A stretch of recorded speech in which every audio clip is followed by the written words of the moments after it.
Perkenalkan, nama saya Zulfi Safrian, kelas 10-1, yang menjelaskan biografi Presiden B.J. Habibie. B.J. Habibie adalah salah satu tokoh panutan dan menjadi kebanggaan bagi banyak orang di Indonesia. B.J. Habibie selain dikenal sebagai orang paling cerdas di Indonesia dan juga ahli dalam bidang pesawat terbang, dia juga dikenal sebagai mantan Presiden ketiga Republik Indonesia. B.J. Habibie dari masa kecil hingga menjadi presiden di Indonesia ketiga yang lalu dengan keras dan penuh dengan perjuangan yang panjang. Banyak peran dan karya B.J. Habibie bagi bangsa Indonesia, khususnya dalam hidup bidang kedirgataraan berikut. Biodata dari Presiden B.J. Habibie.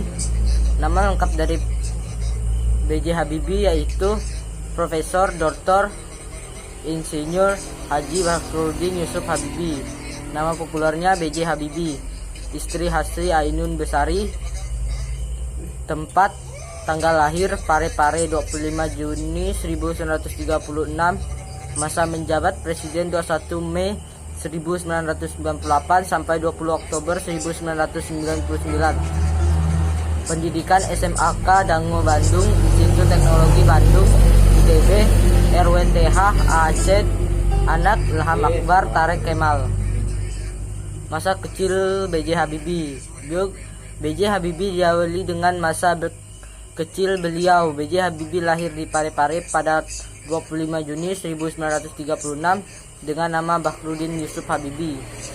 Ayahnya bernama Alwi Abdul Jalil Habibie, adalah seorang ahli pertanian dan berasal dari Gorontalo, sedangkan sang ibu bernama R.A. Tuti Marini Puswowardojo, adalah seorang spesialis mata yang berasal dari Yogyakarta.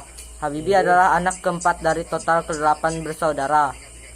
Habibie yang menikah dengan Hasri Ainun Habibie pada tanggal 12 Mei 1962 dikaruniai oleh dua orang putra yaitu Ilham Akbar dan Tareq Kemal. Masa kecil Habibie dilalui bersama saudara-saudara di Parepare, Sulawesi Selatan. Sifat tegas berpegang pada prinsip telah ditunjukkan Habibie sejak kanak-kanak. Habibie juga memiliki kegemaran menunggang kuda dan membaca. Ini dikenal sangat cerdas ketika masih menduduki sekolah dasar.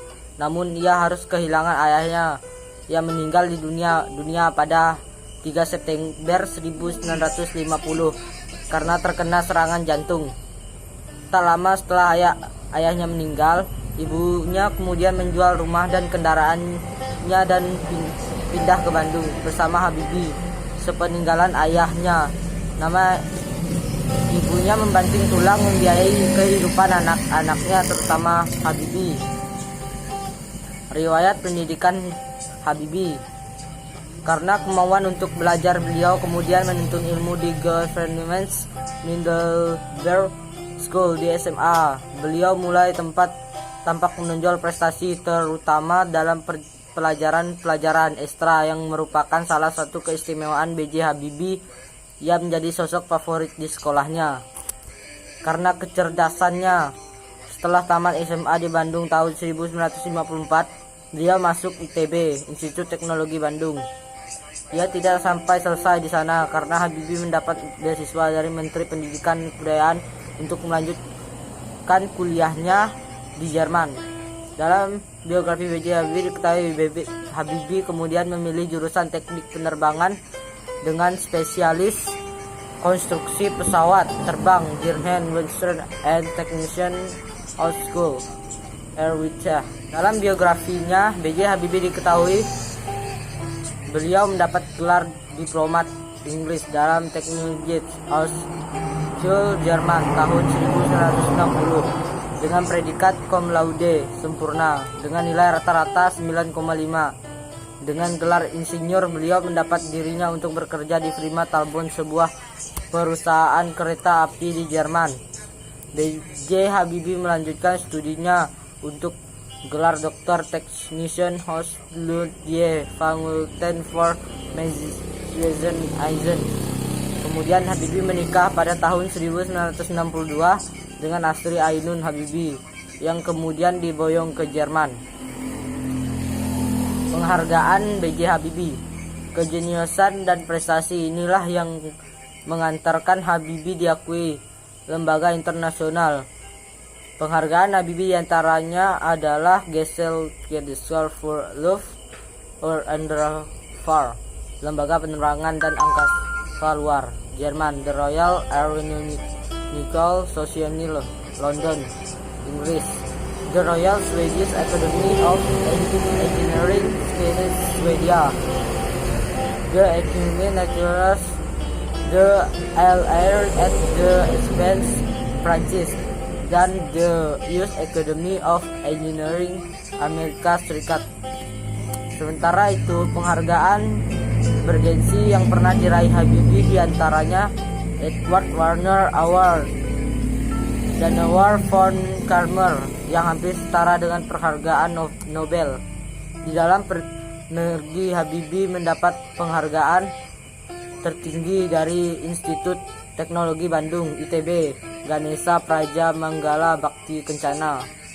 Habibie hanya setahun berkuliah di ITB Bandung, 10 tahun kuliah hingga meraih gelar doktor konstruksi pesawat terbang di Jerman dengan predikat summa cum laude.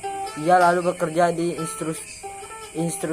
industri pesawat terbang terkemuka MBB Jerman sebelum memenuhi panggilan Presiden Soeharto untuk kembali ke Indonesia. B.J. Habibie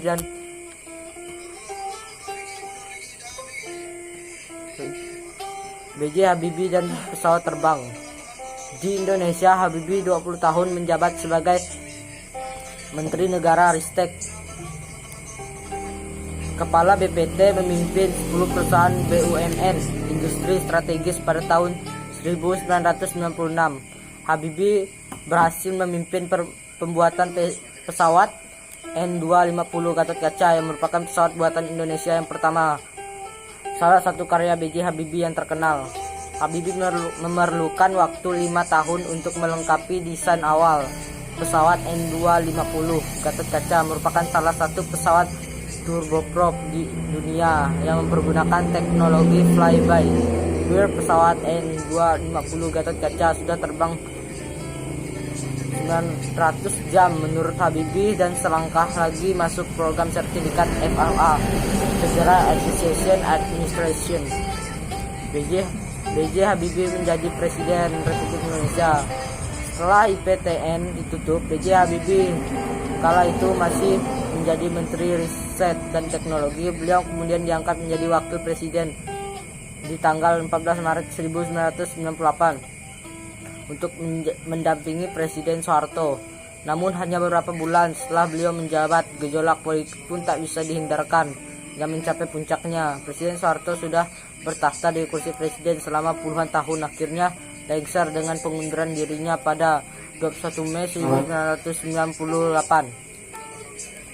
Gejolak politik hebat serta reformasi dituntun oleh masyarakat Indonesia mencapai puncaknya pada bulan Mei 1998. Lengser Presiden Soeharto pada tanggal 21 Mei 1998 yang disertai pengumuman dirinya.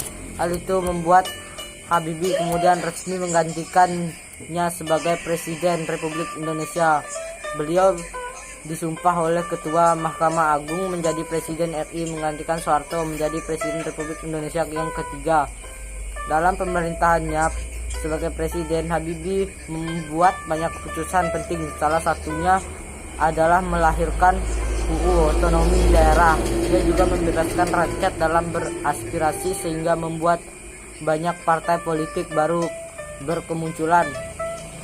Habibie juga pernah berhasil menekan nilai mata uang rupiah terhadap dolar hingga di bawah 10.000, padahal waktu itu nilai pernah mencapai 15.000 per dolar. Ia juga melikuidasikan beberapa bank yang bermasalah. B.J. Habibie melepas masa jabatannya. Presiden Habibie dipaksa lengser dari masa jabatan Presiden Indonesia setelah sidang umum MPR tahun 1999. Pidato pertanggungjawabannya ditolak oleh MPR. Selain itu, salah satunya penyebab lengsernya B.J. Habibie adalah kebijakan B.J. Habibie melepas Provinsi Timur yang memilih merdeka dan membentuk negara baru. Namun dalam buku buku biografi B.J. Habibie yang berjudul Detik-detik yang Menentukan Jalan Panjang Indonesia Menuju Demokrasi, ia mengatakan bahwa permasalahan Timur Timur menghambat stabilitas politik dan ekonomi sehingga konflik dari Timur Timur dapat mengganggu pelaksanaan reformasi. Setelah meletakkan jabatannya sebagai presiden yang digantikan oleh K.H. Abdurrahman Wahid, Gus Dur sebagai presiden, B.J. Habibie pun kembali menjadi warga biasa. Ia kembali bermukim di Jerman walaupun biasanya pulang ke Indonesia. B.J. Habibie meninggal dunia.